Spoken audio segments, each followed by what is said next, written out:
hissiyotlarga boy va iliq kuyovi Yoqchimildiq. 5 kunlik dunyo seriali tomoshabinlar qalbini zabt etishda davom etmoqda. 2025 yil 13 noyabr kuni soat 19:05 da Milliy telekanalida 4-qism namoyish etiladi. Ushbu qismda qahramonlarning taqdirlari yanada chambarchas bog'lanadi, oddiy qarorlar esa ularning hayotini tubdan o'zgartiradi. Har bir qism bu hayotning aks-sadosi, quvonch, xatolar, kechirim va umidlar.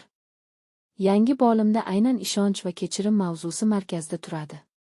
Aktyorlarning tabiiy o'yini, ularning ko'zlaridagi samimiyat tomoshabinni chuqur o'yga toldiradi.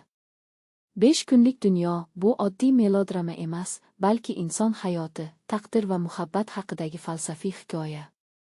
Rejissura, musiqaning ohangi va tasvirning samimiyligi bilan serial o'ziga xos ruhiy iliqlik baxsh etadi.